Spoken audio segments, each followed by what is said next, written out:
Our next speaker is Sarah Bowie. Sarah and her family moved to Kemptville in 2015 and fell in love with North Grenville. Her kids go to school here.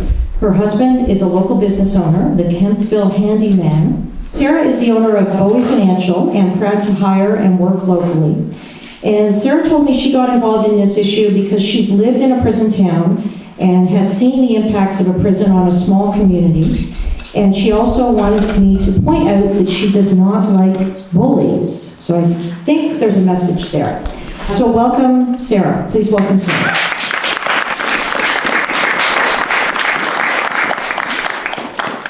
Hi, everybody. I'm going to do my best to stay on script so we're not here all day. I'm Sarah. As Colleen said, we moved here 6 years ago and fell in love with the area. And I want to talk a little bit about how I feel like this is going to impact my family, and maybe you have the same thought. I was at work when my sister sent me an article about the Greater Ottawa Correctional Complex. Oh, I don't read everything she sends me, but she started texting me, asking me if I had heard about the prison. And she doesn't even live in Kemptville, okay? I read the article and I saw that Kemptville was poised to host the Greater Ottawa Correctional Complex. And I assumed it was a mistake because we are not part of Greater Ottawa. We are North Grenville. Yes. Did someone at a desk see Kemptville on a map and think that we were part of Ottawa's tax base due to the proximity? Kind of like the Greater Toronto area.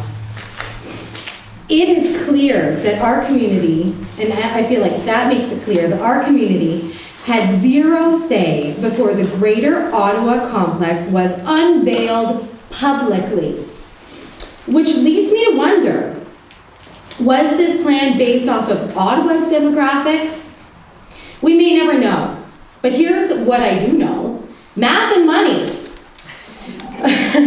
We have a tax base of about 7,500 people.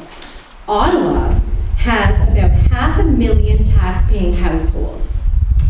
We've heard a lot about OPP costs we might encounter, thanks Don. So I'll use this as an example. And I'm going to use just round numbers because that's easy. If we had an annual bill of $500,000 for these costs, just OPP, it would cost $67 per household in North Grenville. So $67 for each of us taxpayers. For the same cost in Ottawa, it would cost about $1 per household. You see where I'm going here?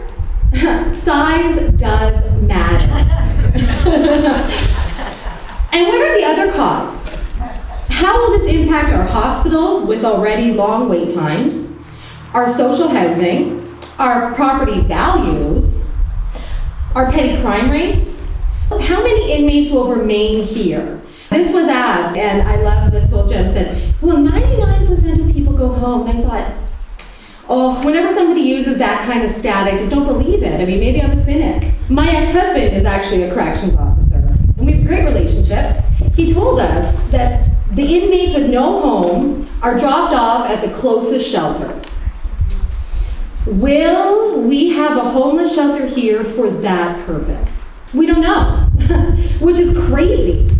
If I was a developer and wanted to put homes here that would bring long-term tax income, I would need to address 1 billion questions before I unveiled my project. We need more transparency. So that begs the question, why is our engagement session online still? Chris raised this question. Our province has come out and said we can all meet in person again. Here we are. I guess they can't press mute in person.